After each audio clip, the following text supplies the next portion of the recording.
Hello, hello, hello, hello, everyone. Welcome to another episode of Sree's daily global COVID-19 show. My name is Sree Sreenivasan, and it's my honor to convene this daily conversation around all things COVID-19.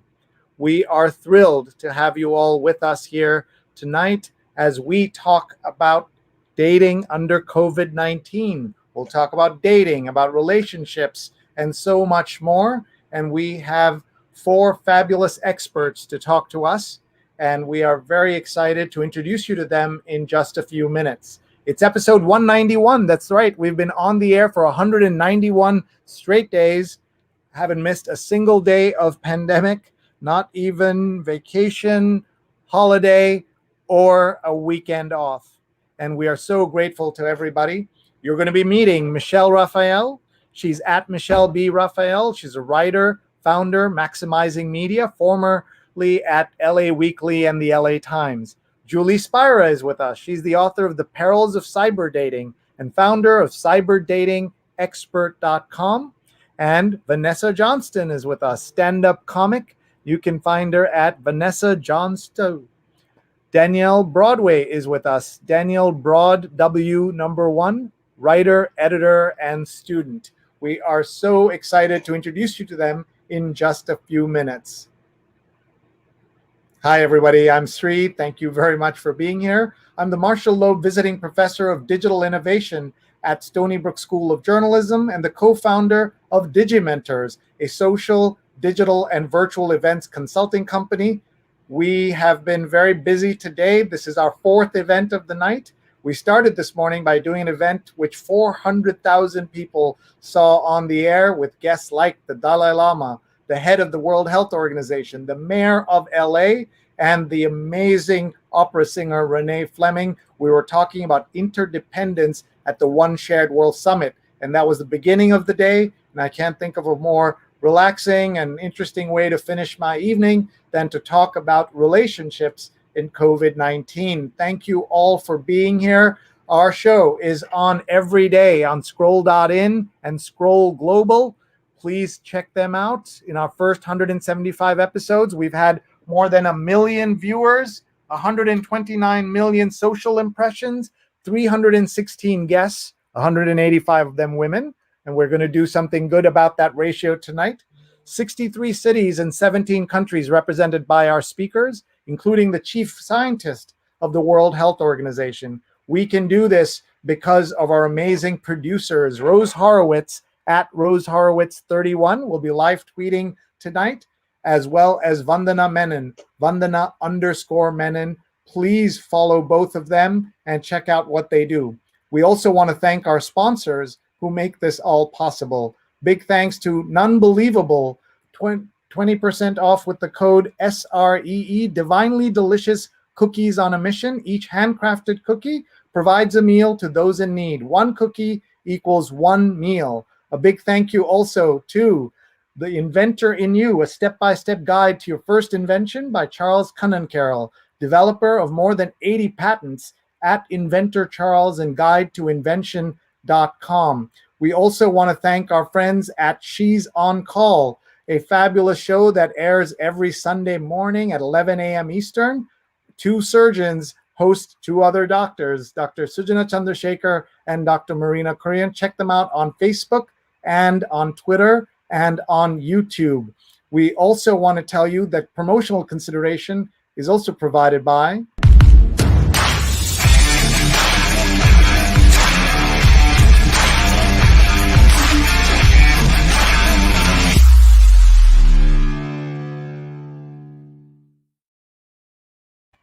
Big thank you to our friends at Hotstar. Check out hotstar.com/US. And finally, big thanks to Muckrack Academy, Fundamentals of Social Media for Journalists and Everyone, free on-demand certification course. Enroll today. mrac.co/social, mrac.co/social. More than 4,000 people have taken this course, and so should you. I learned a lot putting it together, and so will you. So please go to mrac.co/social. Here are just some of the certificates that people have gotten. They put it on their LinkedIn, rave reviews. I'm so grateful for all of that. Okay, we're live right now on Facebook, on Twitter, on YouTube, and on LinkedIn. Please tag your friends. Tell them to join us. If they're friends who are single, they'll be especially interested. If they're not single and want to know what's happening in the rest of the world, they can join us too. I am doing this all for just research. As I told my wife very early in our relationship, anything you find on my computer, it's research. So if she finds out that I am doing a conversation about the state of dating, it's research. And we have 4 fabulous folks to help us with that research. Dating under COVID-19. Our guests are Michele Raphael, who is with us. Julie Spira is with us. We also have Vanessa Johnston, and we have Danielle Broadway. So please welcome onto our show these 4 wonderful folks, and let's say hello. Hi.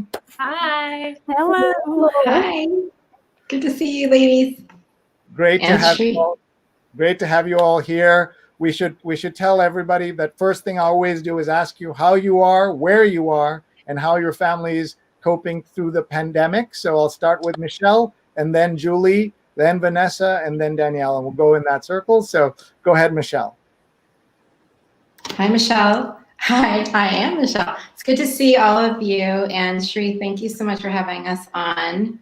I am in Beverly Hills, and I'm doing well. The kids are doing great, and luckily they're out in Arrowhead enjoying some fresh air and just keeping the windows closed here. But yeah, we're so worried about LA. We're so worried about the West Coast, so I'm glad you're okay. Let's go to Julie. Hi, everyone. I'm Julie Spira at Julie Spira. I created Dating in the Age of COVID-19, so I'm excited to be here and to be a guest. Where am I? I am in Lake Tahoe, California, and we drove up here to get away from the heat wave in Los Angeles, and only to find out that we're stuck in smoke. So we are still in quarantine mode, but here safe, very safe in Lake Tahoe, California. Great to hear that. Let's go to Vanessa. Hi guys, I'm Vanessa. I'm in Los Angeles. Family's good. I'm good. Happy to be here. Great. Thank you, Vanessa. And let's go to Danielle. Hi, everyone. So I'm currently in Oceanside, California. Family is good. Got some people in the Bay Area, so worried about them with the fires. But other than that, we're faring fairly well. Well, that's great to hear. Let's tell everybody the reason we did this episode, apart from the fact that we did a similar topic very early in the process. We had Elizabeth Bernstein here, who is the relationships writer for the Wall Street Journal, and she brought Justin Garcia, who's the head of the Kinsey Institute. So that was like in the early days of the pandemic, and so now here we are 6 months in, and Michele had an important story in LA Weekly, a cover story. So Michele, talk about it, and we'll bring that up on the screen as well. Great. Well, I was inspired to write this story. Honestly, I started researching, I think, the moment that lockdown happened, which in Los Angeles was, well, really nationwide, was March 13th. And I actually had written this story months in advance and updated it right before some things were starting to open. But certainly this research was done in the time when we were all in strict quarantine. And I was really fascinated to talk about how that was affecting love and dating when we were in lockdown. And you invited 3 of your fabulous friends to join us. So tell us about the story, and then I'll have you introduce each of our guests and their connection to this topic. Well, first, I have to say that I'm very lucky that I've actually met all 3 of these incredible women in person. Have not seen them during the pandemic, but very happy that we have gotten to connect and stay connected through the pandemic. I met cyber dating expert Julie Spira, of all things, at a Gloria Steinem event, excuse me. And it turns out that dating and love is very much a feminist agenda as well. And so really, I wanted to reach out to Julie and include her expertise in this.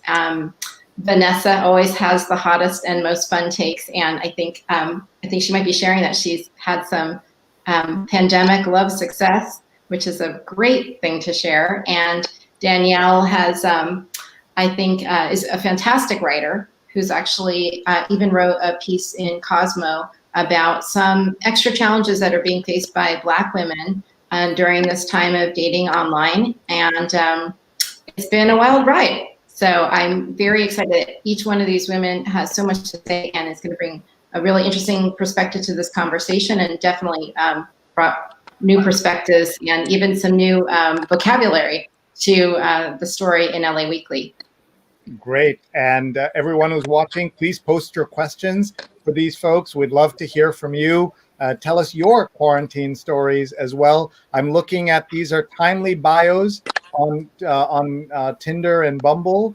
And so I guess these are people saying who they are in Corona examples. So I'm going to read a couple of these. Tall, easygoing, and loves to wash my hands. Looking for my quarantine day. I look forward to being closer than 6 feet from you. And hope you're surviving this apocalyptic experience. Let's stay positive. What's the most fun, creative thing you've done in isolation? We'll read one more. Divorced father of 3 ungrateful kids, 2019 and 15, who are so generous in sharing feedback and take particular joy spending my cash. Prefer women who know when I'm joking, can deal with sarcasm, and are very witty. Starting to feel like Jack Nicholson in The Shining. Still corona-free, I think. Okay, so these are just some of the comments and ways in which people are trying to reach out there. So Michele, you told us about meeting Julie, so let's go to Julie. And Julie, tell us the state of dating these days.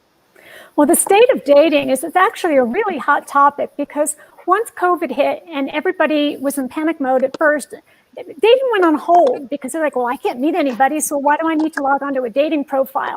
And that lasted probably 36 hours. And then after that, it was like, oh, I need someone to connect with. I need a quarantine partner. Some couples actually did quarantine together very early on in the relationship, and others just had a digital pen pal, someone to check in with, someone to send them Purell, someone to send them a Venmo order so they can have food for dinner. And so I found that old-fashioned courtship just sort of got put to the top, and people were taking time to get to know each other. Things became very romantic. I have an ongoing poll on dating in the age of COVID-19, and I asked, how has COVID-19 affected your dating life? And there were 3 options, and the answers were, I want a long-term relationship more than ever. I can't wait to get back to hooking up like before. And I put dating on hold. And drum roll, this is the good news for everyone that's out there that, you know, they're hopeful romantics like I am. 82% of singles say they are looking for a long-term relationship now more than ever, with only 3% saying they want to get back to hooking up. So what is the lesson there for people who are watching now? The lesson is update your profile. And yes, and if you're looking for Clorox wipes, get witty. Talk about something that you're doing, something that you've done during quarantine. Some of these profiles that you read off on Tinder are very clever, and it shows people that you have a sense of humor, and it shows that you also are really topical with what's on everyone's mind right now, and that's being safe. Great. Let's go to Vanessa. Your reactions to what you've heard so far. I mean, well, first of all, am I the only one that like heard him say, "Oh, we had the Dalai Lama on today, and now you"? And I'm like, "Oh, no pressure." Like, how are we? We're just casually skimming that. Like, oh, okay, got it. So let's talk about my dating now. I'm sure you have very important conversations today. No, well, I was engaged beginning of the year, and we broke up March 10th. So it was the worst because we literally got unengaged right before the pandemic. And he was evil. I convinced him I was my fun little quarantine activity is I bought a fake pregnancy test on Amazon and convinced him for 2 months I was pregnant. But he was a bad person, so he deserved it. And I mean, I think it was interesting, like just dating during quarantine, because it's weird because I think people that pregnancy test on Amazon and convinced him for 2 months I was pregnant. Oh, I think you're someone has we're seeing someone's also watching on there, so we're hearing that second audio. So make sure hold on, I'll just tell you who it is. 1 second. Oh, sorry. Let's go back to Vanessa. Go ahead. Oh, are we good? Yes, we are. Go ahead. Oh, okay. No, so basically, I mean, obviously coming out of, the COVID was super hard for people that just broke up right before COVID. Like if you just got out of a long-term relationship and then COVID happened, it was horrible because you couldn't hang out with your friends, like you couldn't go to the bar to like have a girls' night. So there was definitely like a lot of depression happening. And then I think it was interesting because I actually liked COVID because I think for girls, we constantly get shamed for hooking up with guys the first night or like going to their house. And it's like, it was COVID, so you could just do that and no one could shame you. It's like Halloween, like you can wear a slutty costume. No one can get mad at you for it. So I kind of enjoyed it. Now I have a new boyfriend. So that's my COVID love story so far. All right, let's go to Danielle. Danielle, you're muted. Danielle, you can just unmute. Sorry about that. So similar to Vanessa, right before COVID, I had just gotten out of a long-term relationship. So I was kind of like, well, so much for getting back into the dating game.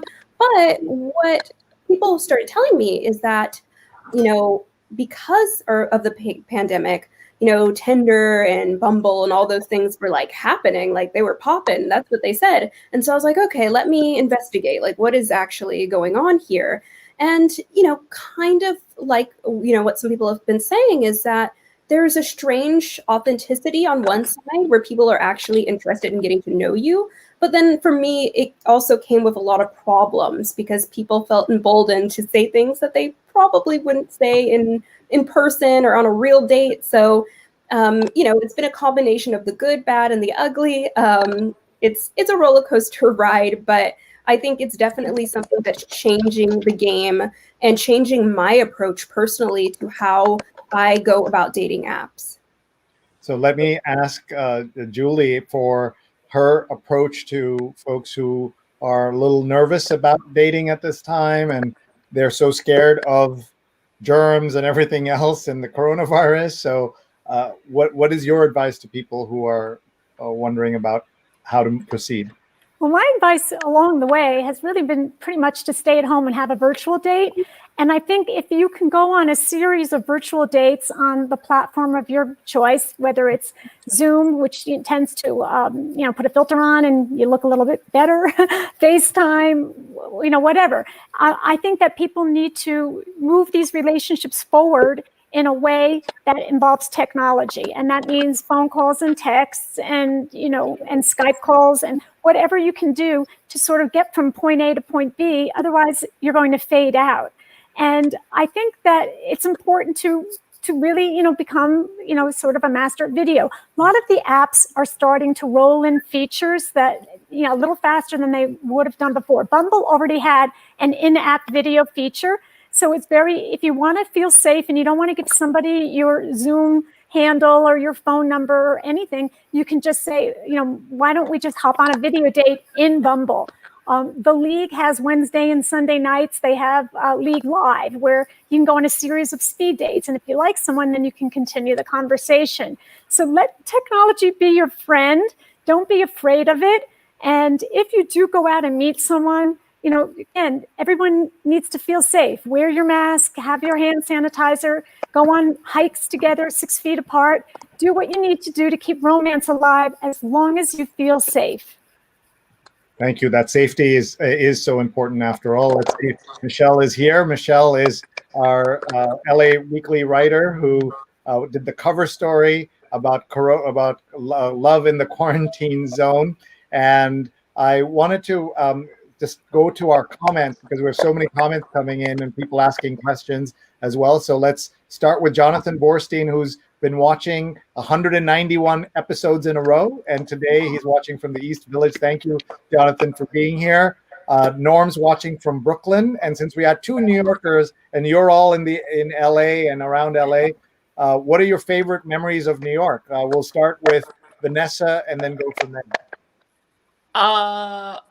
Well, I was in New York. I was actually doing a comedy club on Broadway for New Year's, and I was with some comics. And I'm not going to say that this caused coronavirus, but we had like the most boring New Year's, and I believe that how you spend New Year's sets up the entire year. And so when I was in New York the whole day, I was like, guys, 2020 is gonna be shitty because we're having an awful New Year's. And then Corona happened. Not saying that that's why, but I like low key kind of blame New York. My New York experience with coronavirus. Thank you. So tell us, you're a stand-up comic, and what else do you do? You're an actress. Like what else? that. You're a writer. What else? What else I've been on some like TV shows. Like I was on How I Met Your Mother and America's Next Top Model and stuff. But I have a podcast that's coming out this month called Cheap Mascara, and then I do stand up. Oh, nice. Okay, so are you doing stand up on Zoom and things like that? No, it's like no. Honestly, it's weird because I actually have enjoyed the fact that dating has gone virtual because I prefer FaceTime dates. So I like that dating's come virtual, but I don't like virtual stand-up. So I've just been I just use virtual dates as like a stand-up set more or less. Like you mean are you trying out material, or you're collecting material, or both? Just kind of, I don't know. It's weird because I think for comics, like half the comics are still trying to do like Zoom stuff and they're trying to figure out outdoor stuff. And then a lot of big comics are just being like, I'm taking a year off. Because a lot of comics, like you go up every night. You're going up like 3-4 times a night. You're constantly on the road for like 20 years. Like you look like Russell Peters, like Joe Rogan, all those guys, they haven't taken a break in 30 years. So this is like the first time that like everyone's kind of taking a vacation. So we're all kind of just chilling. I feel like a lot of us are. But does that give others a chance to cut through the clutter? What do you mean? Other comics? Yeah, other comics. If the big stars are taking time off, it's really hard for me to be funny over Zoom because I can't tell if I'm being funny or not. Like I'm experiencing it now. I'm like I can't tell. I'm like I feel like I'm okay. Everyone react more. Like yeah. Like people need to laugh, bro. Because I'm like, am I offending people? Like when I'm on Zoom, I get in my head because I can't tell if I'm being funny or not. So I just don't do them. Okay, but Danielle, with a name like that, Broadway, you must have a great New York memory. Oh my God. I mean, I love New York. Yeah, I guess speaking of Broadway, I'm such a musical theater nerd. So I've gone to New York 2 summers in a row. And so I've gotten to see a lot of different shows. And I've got to see Shakespeare in the Park, which was really awesome. But I mean, if I had to really claim a favorite New York thing, it's got to be the food. I mean, I think anybody who's from New York and visits New York will know that the food is pretty awesome and I miss it so much. So as soon as the pandemic kind of settles down a little bit, I am definitely going to be flying back to New York for a fun vacation. Excellent. Let's go to Julie. Well, I lived in New York for 2 years in Manhattan, and I grew up in the suburbs in New Jersey. So I was just a real hop over the George Washington Bridge to get into the city. My favorite memories were probably going to all these great concerts in Central Park. There used to be a lot of fun free concerts, and some of them, were pay-per concerts. And then I had a dream job. I worked for a company called RKO Radio Networks, and they were the first commercial satellite radio network in the country. And so I lived in New York when I was working for RKO, and it was really just a ton of fun. And I worked with really fabulous people on the Olympics, and I'm just bringing really great broadcast news to the country. And what is the difference in dating in LA and dating in New York? No matter what city you live in, dating is the worst. You're in the worst city to date if you're single. So when I was in New York, everybody complained, oh, dating's so hard in New York. It's got to be easier in California. And of course, when you're in LA, you complain, well, LA is so difficult because of the geography. And it used to be if they were 2 freeways away, then you wouldn't go out with them. And now when you look at it, everybody is in a long distance relationship and the zip codes really don't matter because you might not be meeting them for months. So I think that all the concerns about long distance relationships on one side of LA versus the other side, we're in New York, people were very happy to go from the east side to the west side. That wasn't the case in LA, but that's changed now because people in LA are now dating people in New York and in Chicago and in New Orleans and all over the country, if not in other countries around the world.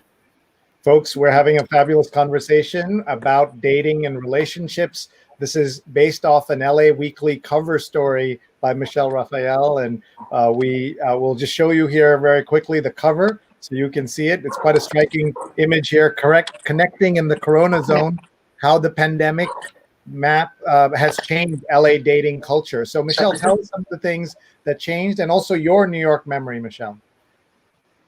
Yes. Well, first of all, I want to give a huge shout out both to my editor, Lena Lacaro, who is a phenomenal editor. She is the culture and entertainment editor at LA Weekly, who greenlighted my piece, and Derek Rainey, who not only is the creative director, but also the editor-in-chief who designed that image, which is, I just think, so striking and very LA Noir 2020 pandemic edition. That cover is just phenomenal work.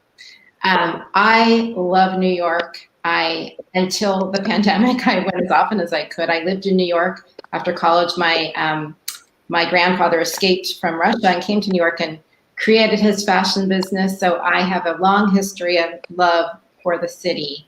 I think one of my favorite memories of New York is doing a reading at the KGB, which is a literary salon on the Lower East Side, and just great times. So can't wait to get back. Tell us some of the things that we'll learn in the story, which people can find by searching in LA Weekly, connecting in the Corona zone. What are some of the things we'll learn in this piece? I think, first of all, the cyber dating expert, Julie Spira, who's here with us today, really gives some great advice for how to date safely during this time, as well as some of the changes that dating apps are making. I really advise following her. Her website is really fascinating, and she's had great success bringing people together. I think Vanessa Johnston, who's here with us, who is I just want to tell people Julie's website. It's datingintheageofcovid19.com is her site. So she's already got that URL, and she's pivoted to COVID. So that's awesome. Go ahead. You were saying. Well, as you might have heard earlier in this broadcast, Vanessa Johnston, who is a stand-up comic, and I have to say, is funny via Zoom and live stream, brings a lot of spice to everything. This is tame version of Vanessa Johnston, everybody. So she shared with us early on about how she was using or going online for dating and what that experience was like. And luckily she's actually found love via Bumble. I can give a shout out to Bumble in this pandemic. And Danielle actually was not in this piece. However, she was an advisor to me in this piece. She's the one who let me know about the word corona zone or corona zoning, which is kind of one of the words that's the new vocabulary during this pandemic of people flirting with each other or talking with each other to fill in the gaps of loneliness and perhaps might never meet, but are having fun in the corona zone together. So there's a lot of very interesting takes in here, including people starting to venture out and do social distance dating. So you had a nice picture in here of a couple on a social distance date right here at Trader Joe's. And yes, right. I'd like to tell you about Dana Schwartz is actually quite a popular figure on Twitter and Instagram. She's a writer, a podcaster, and she talked about and shared her story of having her first social distance date at a Trader Joe's. So that was a story. So let me ask Julie, what are some of the changes that apps are making? And you also mentioned an app that I'd never heard of. When my wife and I met, email was the way you talk to each other. And now there are so many apps. So tell us what that, you mentioned Tinder and Bumble, I know, but there was a third one that I had never even heard of. Well, I mentioned Tinder and Bumble. They're household words. I also like OkCupid and Match. A lot of these apps are rolling in features where you can do like 5-second or 15-second videos. And then I mentioned The League. And The League has always had a video feature where you can go on video dates. They have Wednesday and Sunday nights. They have the League Live, and you can sign up and put on your makeup and get date ready. And you can go on a whole series of speed dates on the League, and that is kind of a high-profile membership dating app. You need to have a really robust LinkedIn profile to get accepted on the League. You can't just say, I want to be a member. They really check you out. So you need to have a professional career and, as I said, a rockin' LinkedIn profile. And you can learn more about all of this at datingintheageofcovid19.com, how to find love during a pandemic. And you're talking here about get date ready, book our dress rehearsal. What happens in that? Oh, the dress rehearsals are really a lot of fun. What people don't realize, like I have a ring light on here and, and I, of course, put my makeup on and so forth. But some people, they have their sweats on and they have really poor lighting and it's a bad experience. So in the dress rehearsal, I go on a mock date, pretending to be your date. And I ask the kinds of questions that don't make you feel like you're in a deposition or a business interview, and to try and keep the flow. These virtual dates that we have, the dress rehearsals, they're 20 minutes. And that is the length of what your first virtual date should be. Nothing more than 20 minutes, because the goal of your virtual date is to have a good experience, be light. Don't talk about the seriousness of COVID, but talk about maybe some mishaps that happened along the way, and to put a second date on the calendar. And then your first date may be just over virtual drinks. And maybe the second date, you'll be streaming a show together, or you'll have a nice romantic dinner, candlelight dinner, and we find that we can order from the same menu. Or if somebody wants to be chivalrous and actually pick up the tab for dinner, they can actually send you a Venmo payment, and you can order the meal of your choice for your virtual date. Is there anything awkward about money exchanging hands? Or is that all like in this new world, it's okay, people understand? I think everybody's using Venmo right now. That's really been a universal payment plan. It's instant. But if you know someone's address, and usually you don't by the first date, and they feel comfortable giving out their address and that you're not going to be a stalker, then you can have somebody send a Grubhub meal to their home in preparation for your date. But they're off-limit subjects. Like, you shouldn't be talking about your ex. You shouldn't be talking about that you're not feeling well. You shouldn't be talking about money problems. People tend to bring the worst versions of themselves to these dates because they get nervous. So I help people in dress rehearsal keep things light and fun. Vanessa, I know I saw you were reacting, so let's hear some of your reactions, and we want to hear it all. Go ahead. Well, first of all, I am a class 1 stalker, like, for sure. Like, I look through people's phones, any kind of evidence I can find, I will look. So when Julie's like, yeah, people paying Venmo on dates, I was like, okay, Venmo is public. Your Venmo history is public. So I am looking at every dude's Venmo history now from forever. Well, like, it's public if you make it public, right?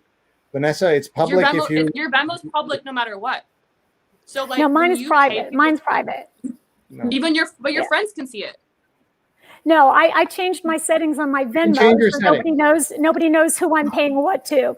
But I do see other people's. I know, maybe it's boring. So I don't trust those people. If your Venmo is private, I won't date you because I don't trust that. It's like, what are you hiding? So you want someone that has a public Venmo, that has their iPhone red receipts on, does not have a private Instagram. Wow, you need to dig. You need to dig, dude. Okay, Danielle, your reaction. I mean, part of it is like, wait, people were buying people meals? Like, I missed out on this. I think the most I got was someone played the piano for me, which was cute, but that's as far as it goes for me. It would take me a while before I'm comfortable, sharing an address or something like that.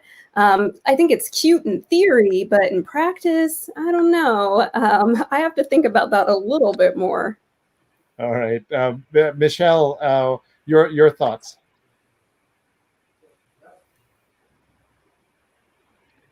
Oh, go ahead. Oops, I think you're muted. You can just unmute yourself. Go ahead. I think I'm unmuted now. Can you hear me now? You're good. You're good. Yeah, I can hear you. Go ahead. Okay, good. Yes, I know. I recently discovered that you can make your Venmo private. So yeah, but I don't think most people know that. Let's see. I do think that it's great to be creative and learn those stories from Julie of people buying each other dinner or doing special things like that. I think that's a great idea. So Great. Let's check out some of the comments. But I understand being perspective too. Also, I do have a policy. I do have a policy of not looking at people's phones or letting them look at mine. So. Vanessa thinks that's a bad idea. Vanessa's waiting for people to go to the bathroom. The guy I'm dating now, within 2 weeks, he gave me face access to his phone. He put my face in his phone so I can look at his phone whenever I want. Oh my God. Nothing sacred. I know people who are married who don't do that, so that's pretty amazing. Okay, let's look at some of the other comments. Rosadan says, hello, an interesting topic. Rouse watching from Warsaw, so we've got an unusual location in the house since we have at least one former New Jerseyan on the panel. New Jerseyite, what's the right term? Charles Cunnincarroll's here, and he and Mary are watching from New Jersey, and as you heard, he's also a sponsor of our show, so we love it when our sponsors watch. Thank you so much. His book is here, The Inventor in You. Dawn is pointing out that there are no men. I hope she meant, apart from me, there are no men here. And I will put this on Michele to answer the question of how you picked out this and why we decided that we won't have men on this particular show, apart from me. I just have to keep reminding people that I'm here. Well, first of all, the buck is being passed. I did invite a man to join us who is actually gay and an incredible poet, and he's in the piece. However, he's so interesting that I know that you're going to be doing a full segment just on him. I will say that I did have some men who balked to go on the record in the piece, who were interested in going on the record in the piece, and some who provided background. But I do find that women in general feel more comfortable talking about dating on screen than I think men do. Okay, that's a very important point. I'm glad you shared that. Ellen says hi from New York City. Sandro says hi from DC. Monica says hello. And Bhavya says, sorry to interrupt, but 2 weeks ago, a girl asked me if I had sanitized my hands while we were midway through making out. This pandemic has taken a toll way beyond just death. So, wow. Reaction to that. Well, I mean, we should hope that people are washing their hands. I mean, everywhere you look, there's signs that say wash your hands. So I don't know that I would ask. I would just hope that that would be the case. Vanessa, he was trying to be funny, right? He wasn't like, oh, that's hysterical, that's happened. I don't think he's like serious about it. That's just like funny, dude. I never wash my hands, so that always ends the conversation. I didn't wash my hands before the pandemic, and I don't wash it during the pandemic. Is that weird? No, I know it's weird. I answered my own question, but I think I have a strong immune system. So you. No, I don't wash my hands, dude. Like, it grosses me out, like touching, like going into a bathroom, and I'm like, everyone touches that, and then I don't ever wash my hands. So if one time a guy asked, okay, anyway, so I'm past, next. Well, I think Purell has become liquid gold. So in the early days when hand sanitizer was not readily available, if somebody had a bottle of Purell, it was liquid gold. It would score you a date. You would probably have cyber sex if you had a bottle of Purell in the beginning days of the pandemic. Let's go to Billy. Billy says, this is a perfect time for people who are not comfortable with in-person dating. Things are so different with young people today than when I was dating 30 years ago. We would talk on the phone and make dates. None of this last-minute texting when something better comes up. And that's certainly, so into this really unusual conversation, my mom saying hello, hi, I'm in Kerala. Have any of you been to India or to Kerala in India? Your mom has a hot profile photo. Oh, thank you. Yes, my mom is wonderful. She is wearing, she's a internationally acclaimed Bharatnatyam, which is Indian classical dancer, and so that's what this is. And Terry is watching from LA, and she's tagging her son to make sure that he knows about what's happening with dating and relationships. Apollo is watching from West Caldwell, New Jersey, but he was on a recent episode with Terry to talk about about COVID in Las Vegas. So I'd like each of you to tell me a Las Vegas story that is shareable with the public. So Michele, we'll start with you. A Vegas story worth sharing. A Vegas. Go ahead. A Vegas story worth sharing? Yes. Well, okay, but you know what they say. What goes on in Vegas stays in Vegas. That's the story. Let's see. What is the best? Okay. I'll leave it there. Okay. No comment. Danielle, go ahead, Danielle. Sure. Kind of fun one. So I was in Vegas with an ex-boyfriend, funny enough. And so we went to, I can't remember, it was a Mexican restaurant, and they had like complimentary margaritas. Like you could just use your Yelp code. But what I didn't realize was I had terrible allergies. So I had taken some allergy medicine before we went to get drinks, forgetting that medicine would make the drink even more potent. So I started drinking my drink, and I was like, I'm drunk already. And my ex-boyfriend was like, what? And so I was like, literally, I had to get help like walking back to our hotel because I just completely forgot about that interaction. So it was kind of funny because otherwise we didn't drink that entire Vegas trip, So it's kind of like the most nerdy way to get drunk at Vegas, like accidentally drunk. So I don't know. That's my little Vegas narrative. Thank you. Let's go to Julie. Well, adding on to what Michele said about what happens in Vegas stays in Vegas, I saw something a few years ago that said what happens in Vegas ends up on Facebook. And there's some truth to that. I have a lot of really great memories of Las Vegas. Last Labor Day weekend, we went to see Cher in concert. And I had never seen Cher before. And I'm really glad we went. I loved all of her Bob Mackie outfits. And, we had really great seats. And it was probably one of the best Vegas shows I've ever seen. So that's my Vegas story. And it's on Facebook and YouTube and wherever else. All right. Vanessa's had a few minutes to come up with a good story. So let's hear it, Vanessa. Oh, she's got one. I needed time to think of something that was like PG. No, so basically last year I was in Vegas and I was doing a comedy club there, and then a male comic that I know was doing another club, and he was flirting with me, but it's like, don't hook up with your coworkers, So it was like getting hot, like flirty, and I was like, okay, I can't hook up with him. So I just went on Bumble and was like, I'm going to find like a casual person to hook up in Vegas. And I meet this guy. He comes to my hotel room. I basically postmate a dude to my hotel room, which is like highly recommend. Very empowering as a woman to postmate a man to your house. Anyway, so postmate this guy to my place. We go on, we hang out at my hotel. We end up hooking up.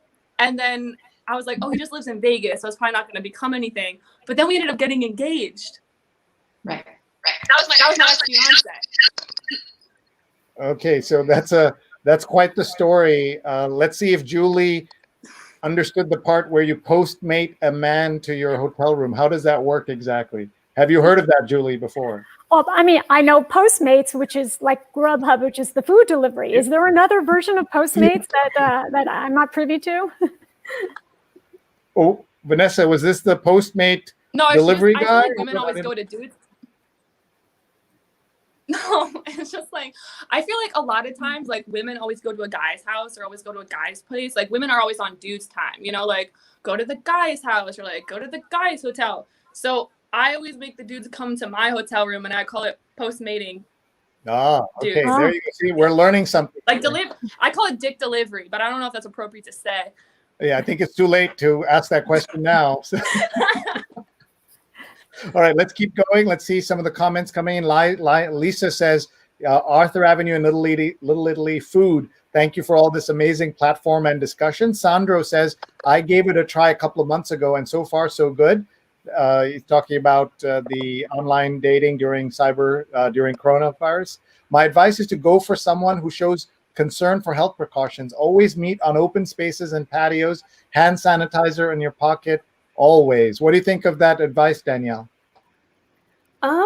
I think it's a good one. One of the dates that I've gone on since the pandemic was like a socially distanced hiking date where it was like face masks were on and, social distancing as much as possible. Like I'm pretty clumsy, so I had to have like a handhold moment to stabilize me as we were like going up and downhill. But, just honestly, the best policy is just take, precautions, use hand sanitizer and make sure you wash your hands and things like that. Honestly, that's all you can do. The minute that you agree to kind of meet somebody, you're taking a risk no matter what. But, if you can reduce it, why not? Thank you. Jonathan says KGB is about a 5-minute walk from me. That's where our friend Michelle did a reading. Ashok Sharma is watching from Kerala in India. Manjusha says dating is a natural event. No calamity can stop it. I'm sure our online dating expert Julie would agree on that. And let's see here. Apollo says great show, so awesome. Paula is watching from Tallahassee, Florida, and Paula is on our team at Digimentors. We love seeing when she's able to join us. Daryl says you don't have to give out your address. Just have them order pickup at a restaurant of your choice. It could be around the corner or across town. So that's more advice. Ariel asks, is Venmo more popular than Zell? Are they used by different age groups? So that's interesting. So there's not quite about dating, but about the way you send money to each other. I found there are so many cash apps now. Apple has Cash, PayPal, of course, and others. I wrote a story about PayPal in July 1999. So that the year 2000 in July. So 20 years of PayPal. For those of us who are older, that makes it seem like a really long time ago. We remember when there was no PayPal. But I find Zelle is for people who have like bank accounts that they use for like for their payments and stuff. But Venmo, lots of younger people. We started using it when we had to pay babysitters and folks like that. But I guess now lots more people use it and all kinds of things. In my own work, there are people who have paid for our Digimentors production work, asked to pay by Venmo. So I've seen that as well. Antonio Johnson says, interesting topic. And Antonio was a guest on my show. He did a story. He did an entire book called You Next about Black barbershops. And Antonio, great to have you here. Sujana says, a 30-something man I know had a first date during COVID at a woman's house. First ever in-person meeting. Her idea. What do you think? Danielle, you first. That's interesting. I mean, I'll give her that. It wouldn't be my approach. I would kind of want to ask her, there's a pandemic going on, right? Like, we might want to, choose a different approach to this. Yeah, I mean, and I'd ask why too. I'd kind of be like, well, is there a specific reason? Are you gonna that we have to do it this way? Yeah, I'd have many questions for her. It would be kind of a little bit off-putting for me. All right, Julie. Well, if I was coaching her, I wouldn't let that happen because I'm very big on safety. And I think the most important thing is usually women want to feel safe. And right now that means going outdoors and meeting somebody for the first time outdoors where, there's less risk of anything happening, Okay, Vanessa? I'm like, this is my type of woman. I mean, if we're just being 100% honest, I'm like, go for it, get yours. I mean, dude, here's the thing. What I've noticed here, and like I've talked to a lot of my friends who are actively dating, there's either because usually people only do the virtual dates, like maybe just to see that that person's like a real person. And then you either the two options during COVID were either you go to someone's house or you go outdoors. But the thing was in LA, outdoors was banned for a while. Like all of our parks were shut down. All of the beaches were shut down. All of the hiking trails, like it was illegal basically to be outside. So a lot of people ended up the only way you could really go on a date was to go directly to someone's house. And then it kind of normalized it, which I think was kind of not good because then it allowed people to kind of like put people in very uncomfortable situations. So like now I think the best thing to do is to just find an opportunity to do an outdoors thing. Like, Danielle said, or Julie, like go outside, like go for a picnic or like go to the beach or be creative or something, I definitely think is the best option. Okay, thank you. The Mad Minion says, can we also focus on the dilemma straight men face in COVID? I mean, not everyone's a creep, but women are getting so much attention from everywhere that everything done seems fleeting to them. So let's ask our dating expert, Julie, and then others to chime in as well. Oh my gosh, the pressure is on, guys, and I'm really sorry to be the bearer of that news, but what's happening is because people are getting so creative and, they're sending more than just flowers, and they're sending, picnics to people's houses where you can actually be on your patio and they can be on their patio, and you're live streaming your mutual picnics. You have to really think out of the box, or at least go to my website or Google, virtual dates and find out what people are doing and come up with an idea that's comfortable for you. Watching the same shows, especially if there's like a concert on TV and you both happen to like the same group and you're bummed out that Coachella was canceled, then watch the same concert.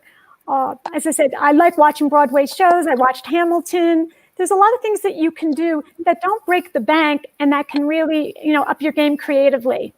Have fun with it. All right, Michele, your thoughts? Well, I definitely think that people should do what feels comfortable to them. And obviously, this article advocates safety and advocates,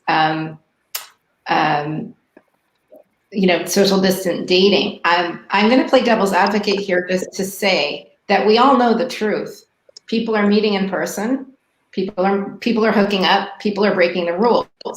There have been a lot of pieces in LA Times, in New York Times, COVID confessions are alive and well. So while we might be keeping it tame here, except for Vanessa, in general, we know that, people are really doing what feels comfortable to them. And I think that there are just so many different levels of dating right now. There's people who are immunocompromised, who really haven't seen a single person.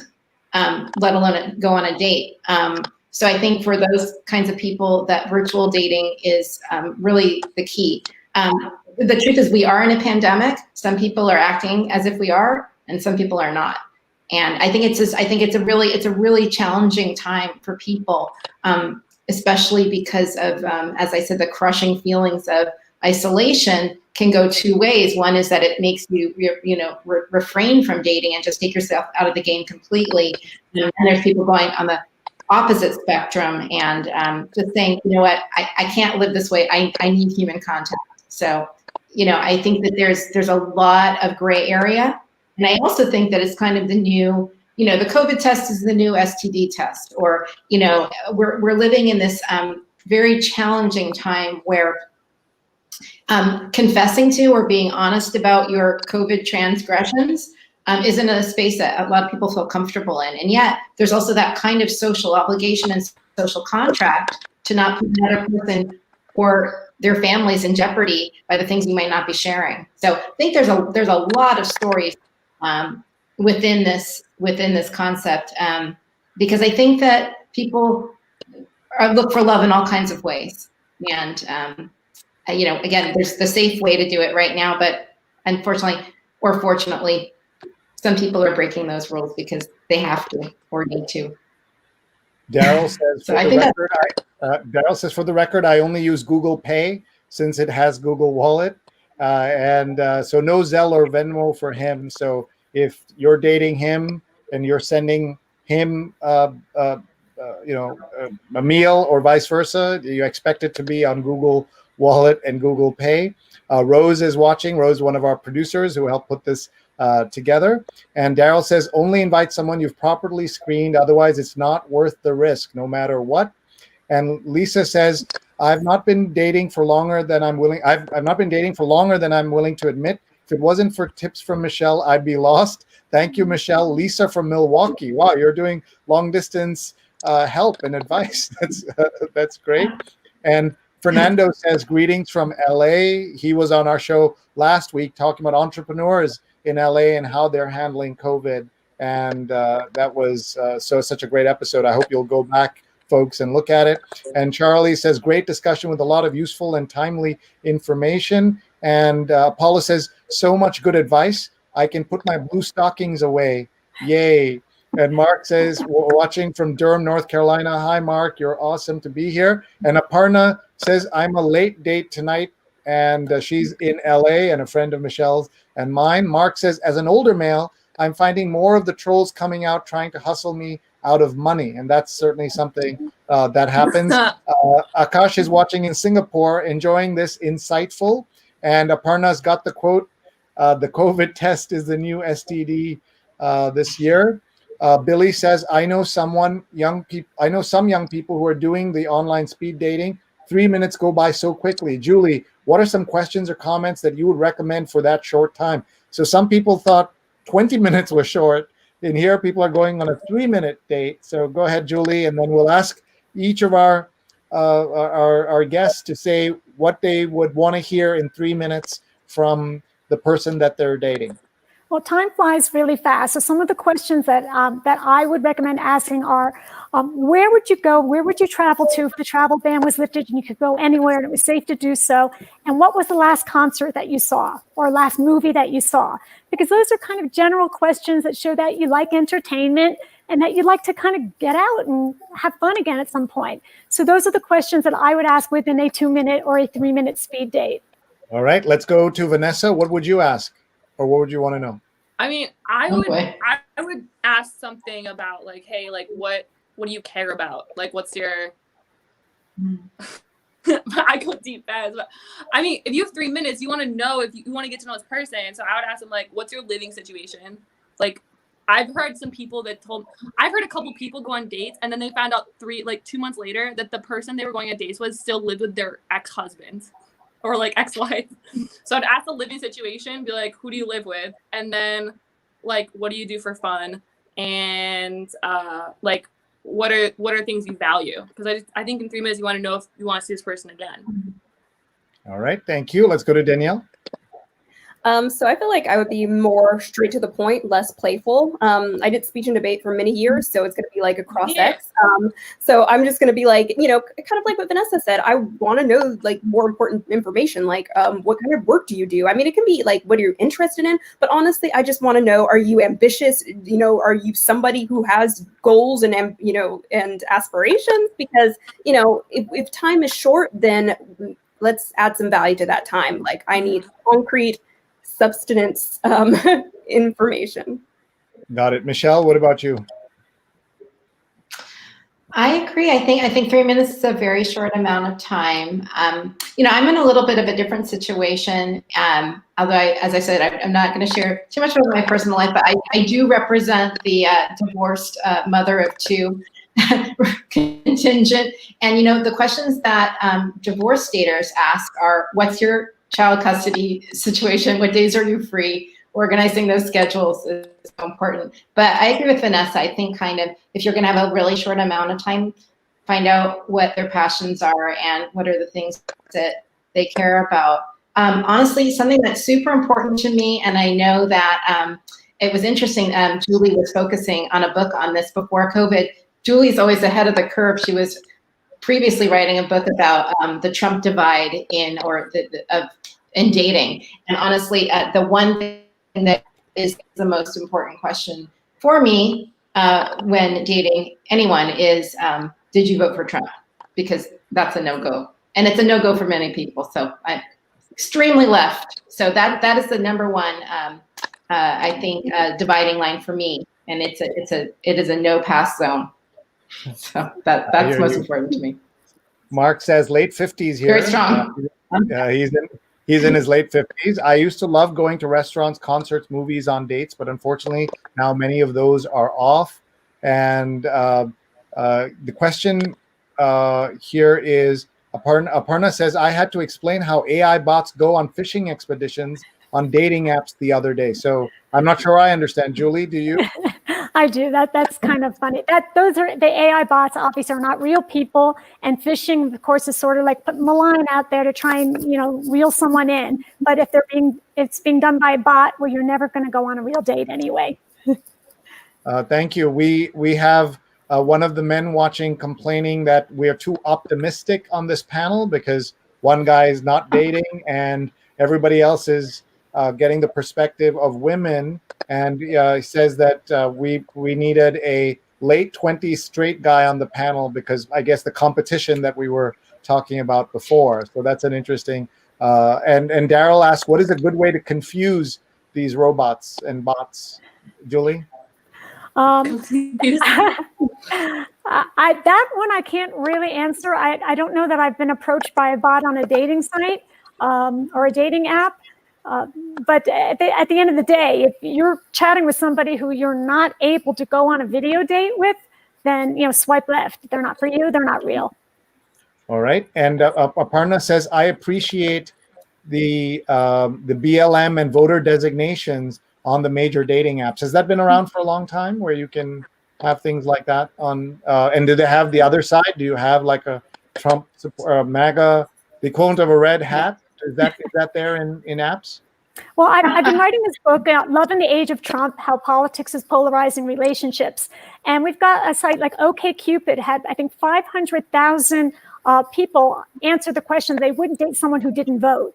And they have a Black Lives Matter symbol that you can put on your profile. And I'm a voter. And voting is sexy. So voting is sort of, I'm a voter is the new I love you. So I found in my research that people would not date someone who did not vote. So yes, dating a voter is important. As Michele said, there are a lot of people on these dating apps that are either they're wearing a MAGA hat and you know exactly that they're a Trump supporter, or they specifically put in their profile that they're liberal and that politics is important to them. I had in mind swipe left if you voted right. So, people are getting clever with it. Got it. Thank you. Michele, I love the question about Trump. It's bold and perfect, so important now. All the matchmakers I know are doing really strong business. And there was a big show on Netflix earlier this summer called Indian Matchmaking. I don't know if anybody saw that. I did. What did you think of it? What did you think, Vanessa? I was obsessed with it. And what I think is great about that show is that they were so good at casting different people that are in your friend group. Like all of us have, I can't remember her name, but she was like kind of like curmudgeon, this lawyer chick. And like everyone has that girlfriend who's like so picky and is like, no guy's ever good enough. And she's always single. And then you're like, oh, this is what that chick is like when she's 40. Lawyer chick. And like everyone has that girlfriend who's like. Sorry, we're getting an echo from somebody's watching it on Facebook or something. Go ahead. Sorry, Vanessa, finish up. No, I loved it because they were so good at like casting different people, like having different people that kind of represent people like I love the chick that was the lawyer that like is never gonna find love. You're like, oh, unless you change. You know what it made me? All my friends when we watched it made us less picky. Because we're like, if you're too picky forever, then you're gonna be like 50 years old and nobody's gonna like love you. I mean, if you keep doing it for forever, but then they just had their parents make them be with someone that like you figure it out, which I think is important because now, because we have dating apps and so many things, people are always kind of like grass is green on the other side thing. They're always looking for the next best thing. And what I thought was really powerful about in India with matchmaking is like, hey, this is your person, make it work, because relationships are work. So I loved it. Aparna says the curmudgeonly lawyer is called Aparna. Yeah, her name's Aparna. So there's a different Aparna, so that's yeah. And Billy says Meet the Patels is one of the funniest movies ever. I've not seen it. I presume it's got something in there about matchmaking. And Aparna says voting is sexy, quoting Julie on that. Mark says it also seems as if age restrictions are interesting now. I've seen quite a few young ladies who are dating folks who have 10-year gaps. Is this because of COVID? I'm not sure of the exact what he means, but Julie, what do you see about ages and how people are connecting? I think that people are less judgmental on age now than they were before. They used to be pickier in their searches. Okay, I need to be with somebody between 25 and 35 that lives within, or 25 and 28 that lives 10 miles from me. So if you were out and you met somebody at a party and you clicked, you wouldn't say, oh gosh, I'm having such a great time with you. By the way, how old are you? So that doesn't happen if you have chemistry. So I think that people are widening their searches. They're willing to go younger than before. They're willing to go older than before, as long as somebody has the same values and that they connect. But right now, dating is value-based more than it is age-based. All right. We're near the end of our time. In fact, we're well past it, but it's such a great conversation. I want to give each of you a chance to give us some final thoughts and some advice, some dating advice. Even if you mentioned it before, I'd like to just get it all together at one time for folks who are watching now. So each of you will go around and ask you to tell us about what are some final thoughts and some advice. So Michele, we'll start with you, and then we'll go to Julie, Danielle, and Vanessa. So go ahead, Michele. Well, first, I just wanted to thank you for having me today. And I really do encourage everyone to read the LA Weekly cover story, Connecting into the Corona Zone, that quotes Julie and quotes Vanessa and was inspired by Danielle in part. I also I want to give a shout out to Danielle and to Cosmopolitan, to Cosmo magazine. They've been actually publishing some great stuff, and Danielle published a piece on essential questions to ask your potential partner. And I have to say, it's a great list, very daring list, and I think an important one. And I think her other writing about Black women and experiencing sort of profiling, as well as some other obstacles in online dating at this time, are really important. My advice is to stay safe and to never give up on finding love. Thank you. And thank you, everyone. Thank Michele. She's Michele B. Raphael on Twitter, an awesome writer and great friend. Don's advice, be open. And this has been fascinating, says Kalpana. I'm 60 and still learning about dating. So that's great. Great to hear that. Daryl sends an emoji. And since you mentioned Danielle, let's go to you, Danielle, first. So tell us your reaction to sort of everything we've talked about that you'd like to talk to, and then we'd love to hear your advice as well. Sure thing. First, I just want to say thank you so much for having me, and thank you to Michele. She's just really an incredible woman, and we've had some awesome conversations about dating and relationships, and it's always very insightful. So my advice, honestly, is during the pandemic, I think that our concept of time is so different. And I think that when it comes to feeling like we're running out of time regarding dating, it gives us anxiety. It makes us feel like, no, I've got to figure this out now. But my advice is simple. Take your time. There are so many people out there who are dating, who want to get to know you. If it doesn't work out with one person, there comes another person. So be easy on yourself. And kind of like what Michele said, be careful. Okay, thank you. And Danielle, where can people find you online? So on Instagram, I'm the Broadway Nerd Writes. So you can definitely follow me on there. Thank you very much. Before we continue, I just want to do a promo for tomorrow's show. We have a fabulous show. It's called Jay Walker Troublemaker, and J.W. Walker is our guest. He's a co-founder of Reclaim Pride Coalition, a founding member of Gays Against Guns, and founding member of Rise and Resist. How about that for a resume? There's very clear his politics against guns and Rise and Resist. So please join us. That's 23 hours from now, 9 p.m. Eastern. We are going to meet Jay Walker on Saturday morning. We have another fabulous show where we have with us Jyoti Kati, who is an expert on white Christian nationalism and how it's killing America. So that's on Saturday morning at 9 a.m. And that's because I want to make sure that our viewers are taking their Saturday nights and going on dates and relationships and everything else. So let's go to Julie. Tell us your final thoughts and advice. Of course, we want everybody to go to your website. The address of the website is datingintheageofcovid19.com. By the way, I learned from your site 3 letters I didn't know before, and that is LTR, long-term relationship. I did not know that. And if you feel like telling us any other words I need to tutor an old school guy, this is a chance. Well, I think the long-term relationships, and we said it in the beginning of the show, and for those of you who tuned in late, 82% of singles that were polled, it's an ongoing poll on dating in the age of COVID-19, say they're looking for a long-term relationship, a meaningful relationship.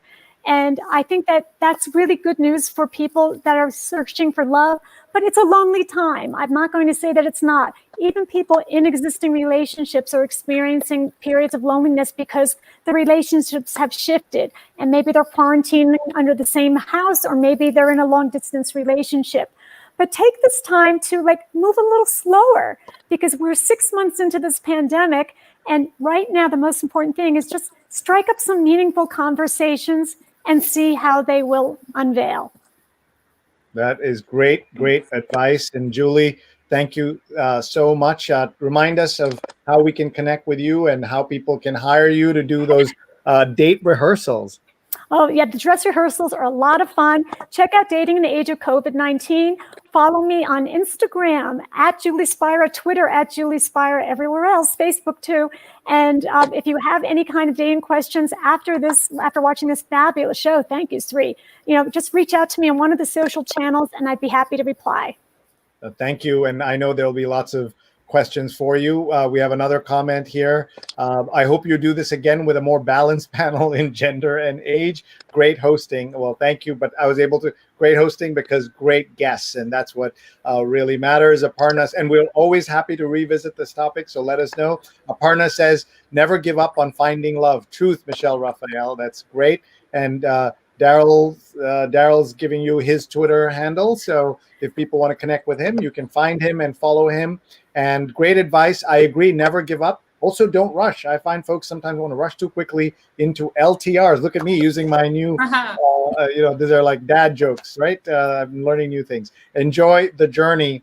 And lots of great tweets from Rose. You should check this out. And Rose says, amplify the show and follow these great guests. And Mark says, long distance relationships are difficult. I have been in those, and they're hard because you have to try to have ongoing conversation and also see them in person. But I will say that there are some of those nice ideas about how to connect, including the Netflix party feature, right? Where you start the video together. You can also watch on Amazon. There's a similar part. I forget what it's called, but it has the same feature. So, and you said that the apps are also adapting and doing new things to make it easier for people to connect. All right, so let's go to Vanessa for her final thoughts and final advice.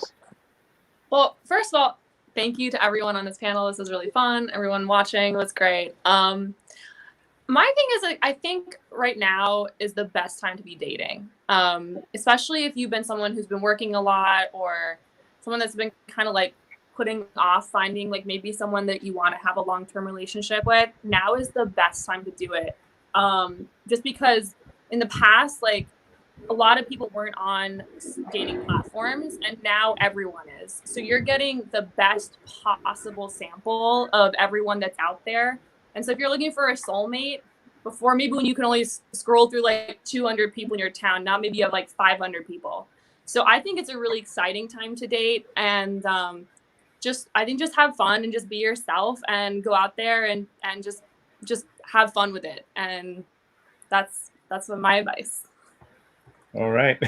Thank you very much. I am so grateful to all of you for being with us, and also to Michele. Thank you all for being here. Sorry, Vanessa, we didn't say how people can find you and catch Instagram. Your work. Yeah, stand-up comic. Go ahead. Follow me on Instagram at Vanessa V. Johnston. I have all my show updates, my touring. I'm going to start touring internationally as soon as COVID chills out. So yeah, Vanessa V. Johnston at Instagram. That's my spot. Thank you. Thank you very much. And thank you all for being here. We're so grateful, and good luck with everything you're doing. Bye-bye, everybody. We'll say goodbye to our guests. Thank you. Thank you, Michele. Bye-bye. And it was so great to have everybody here. And thank you for watching. We're always grateful.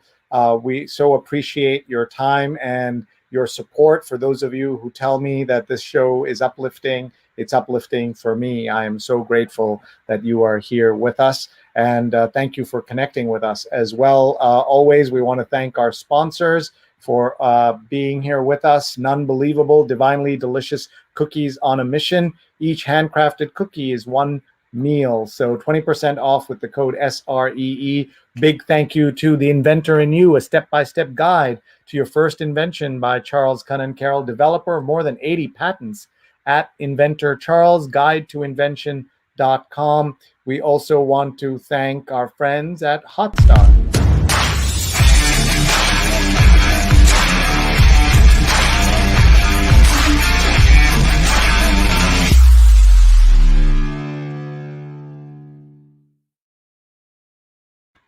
Please check out hotstar.com/US.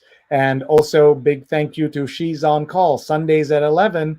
You can check out them on Facebook and Twitter. Two awesome surgeons, Dr. Sujana Chandrasekhar and Marina Korean. And also now on WBAI on Mondays at 2 p.m. Eastern Time. And also to Muckrack Academy, Fundamentals of Social Media, a free course that you can get on demand, a certification course. It's about 2 hours of work. You can do it in 2 hours or 2 days. Thanks very much, everybody. Really, really appreciate you and your attention. If we can work together on something, please let us know. We're always looking for guest ideas and guest topics. So please let us know if you have something that you would like to come on the show and talk to us about. We're all about trying to talk about issues and other and amplify voices that you don't usually hear. So please join us tomorrow night as well. Before I go, a reminder that you can also learn where we are every night and our topics by going on youtube.com/Sreenet,